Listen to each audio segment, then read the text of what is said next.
Assalamualaikum warahmatullahi wabarakatuh.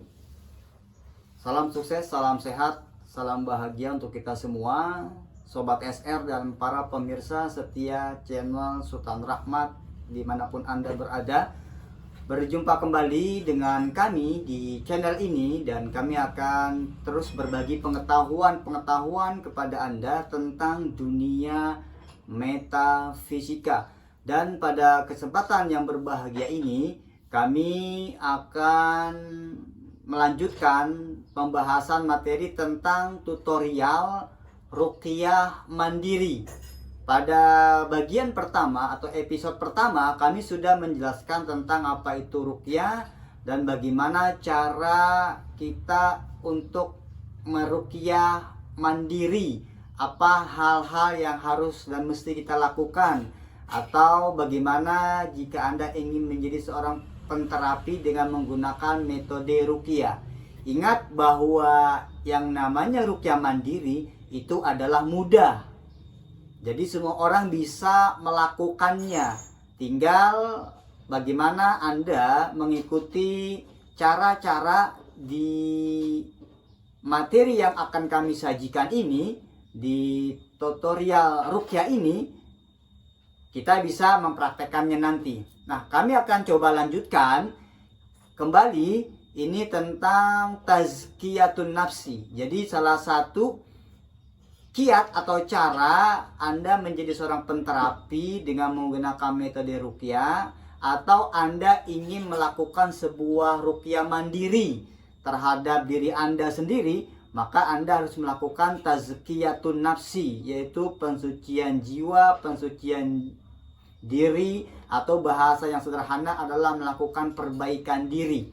Nah, tazkiyatun nafsi ini sudah kami berikan beberapa bagian kemarin, dan hari ini hal yang harus kita lakukan dalam melakukan tazkiyatun nafsi adalah dengan meningkatkan kualitas ibadah kita kepada Allah.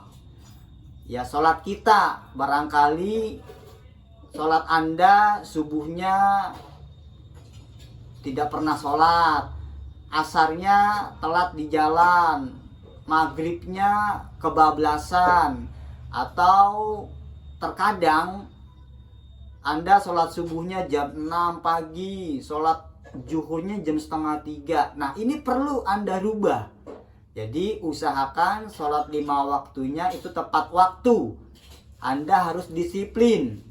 Ya, karena juga dalam beberapa hadis, amal yang paling baik adalah as-salatu ala waqtiha. Ayu a'malin afdol. Ibadah apa yang afdol diantaranya adalah dengan menunaikan ibadah sholat tepat waktunya. Kemudian yang ketiga, yang selanjutnya adalah tazkiyatun nafsinya adalah rutin dan istiqomah kita membaca Al-Quran. Ya, jadi itu penting sekali sebagai benteng pertahanan seorang yang beriman kepada Allah. Dengan kita banyak membaca Al-Quran, yang penting adalah istiqomah. Bukan sekedar banyak, habis itu berhenti. Satu hari baca 100 ayat, tapi habis itu berhenti, sebulan baru baca lagi. Ya, bagusnya adalah memang banyak, tapi kita istiqomah. Tapi kan susah kita untuk melakukan hal tersebut. Minimal ya sehari 5-10 ayat, tapi istiqomah kita membacanya. Yang terpenting adalah di dalam rumah kita. Karena kata Rasulullah, rumah yang tidak dibacakan ayat-ayat suci Al-Quran kalbaitil kharib, bagaikan rumah yang rubuh. Para sobat SR dan para pemirsa, kita nanti akan tetap lanjutkan lagi tentang tazkiyatun nafsi ini setelah jeda berikut ini.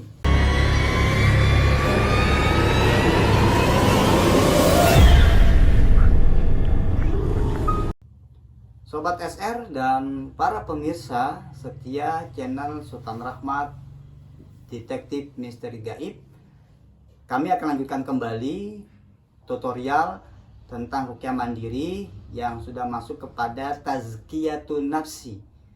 Jadi tazkiyatun nafsi yang selanjutnya adalah dengan kita menjauhi perkara-perkara yang syubhat, apalagi yang haram.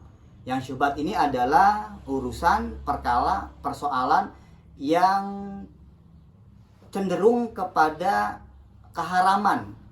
Nah, ini perlu kita lakukan bagi seseorang yang ingin melakukan ruqyah mandiri atau ingin menjadi penterapi dengan menggunakan metode ruqyah. Karena dengan kita menjauhi maksiat, maka insya Allah kebaikan-kebaikan dan pertolongan Allah itu akan mudah datang ketika kita memohon dan meminta kepada Allah. Kemudian yang selanjutnya, tazkiyatun nafsi adalah dengan kita memperbanyak syukur kepada Allah. Ini penting, karena syukur ini berkaitan dengan hati dan nikmat yang telah Allah berikan kepada kita. Bagi Anda yang ingin menjadi penterapi atau melakukan ruqyah mandiri, ini harus kita tingkatkan kualitas rasa syukur kita kepada Allah. La in syakartum la azidannakum wa la in kafartum inna adzabi lasyadid. Jadi kalau hidup kita ini pandai bersyukur, maka Allah akan tambah nikmatnya. Tapi kalau kita kufur, maka sesungguhnya azab Allah sangatlah pedih. Nah, kemudian yang selanjutnya, bagi sobat dan para pemirsa yang ingin melakukan ruqyah mandiri adalah setelah tazkiyatun nafsi, kemudian dengan mengumpulkan benda-benda atau jimat-jimat yang ada dalam diri Anda, yang Anda pernah pergi ke orang pintar, ke dukun, ke paranormal, ini Anda bakar dengan membaca ayat kursi. Yang selanjutnya adalah Anda berniat mohon kepada Allah, pertolongan kepada Allah untuk memutuskan perjanjian jin nasab. Karena bisa jadi ada seseorang yang mungkin kakeknya, ayahnya, atau ayah dari kakeknya ini pernah melakukan perjanjian dengan bangsa jin. Sehingga ketika ayah dari kakeknya atau ayahnya sudah meninggal dunia, maka perjanjian itu tidak serta-merta putus dengan sendirinya. Jadi dia akan terus mengikuti garis keturunannya, dan biasanya jin-jin nasab ini dia akan mengikuti garis keturunan dari orang-orang yang pernah melakukan perjanjian kepada bangsa jin tersebut. Nah, kalau ini memang terjadi dan pernah ada dalam kehidupan seseorang, kehidupan Anda, para pemirsa, maka Anda sebelum melakukan ruqyah mandiri, Anda minta kepada Allah. Anda mohon pertolongan kepada Allah. Berdoa kepada Allah untuk minta diputuskan hubungan perjanjian jin nasab tersebut. Sehingga nanti ketika Anda mulai proses melakukan ruqyah mandiri, ini Allah akan mudahkan.